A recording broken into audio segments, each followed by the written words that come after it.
મારું નામ કેતન સંઘવી છે, ગૌરક્ષક જીવદયા પ્રેમી.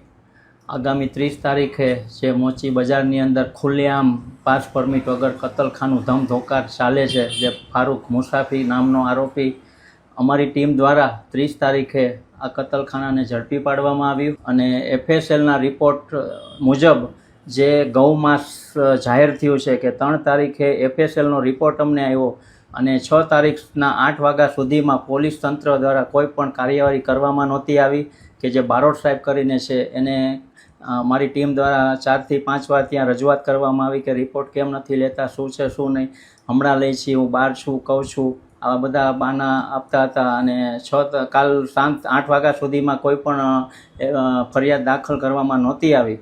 ત્યારબાદ હર્ષ સંઘવી સાહેબના પીએ સાથે વાત કરી અને એને બધી રજૂઆત કરી, માહિતી આપી કે આ રીતની મેટર છે. પછી રાત્રે 9 વાગે રાજકોટના મેં MLA દર્શિતાબેન શાહને રજૂઆત કરી અને એણે મારી વાત શાંતિ સાંભળી અને કીધું બધું કે જે કાંઈ છે હું જોઈ લઉં છું.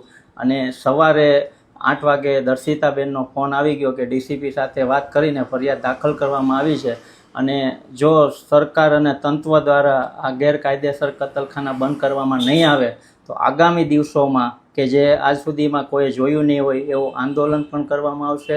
અને બીજું કે જે ગૌરક્ષકની ટીમ આની પહેલાં પણ ફારૂક મુસાફીએ જે અમારી ઉપર ખોટા આરોપ નાખ્યા હતા કે ગાય અમારી માતા છે, ગૌવંશ અમે આ સુધીમાં જોયું નથી, અને આવા અમે ખાટકી સમાજ ભેગો કરીને અમારા વિરુદ્ધ ફરિયાદ પણ દાખલ કરેલી હતી. એ લોકોએ કે ચોકે ચોકે ખુલ્લા જીવદયા લુખા કે જીવદયા ચોકે ચોકે ઊભા રહીને અમારી ઉપર હુમલા કરે છે કે અમે ગાયને માતા માની છીએ. કોઈ દી અમારા સમાજમાં ગાય માતાનું કટિંગ કે ગૌવંશ એનું કરવામાં નથી આવતું, પણ FSLના રિપોર્ટે કાલે જાહેર કરીને બતાવ્યું કે આ ગૌમાંસ છે અને એ આરોપીને ઝડપી પકડે અને આગામી દિવસોમાં આવા કતલખાના ગેરકાયદેસર છે એ બધા બંધ કરવામાં આવે. અને જો બંધ નહીં કરે તો પછી કાયદાનું કામ કરશે અને અમે અમારું કામ કરશું.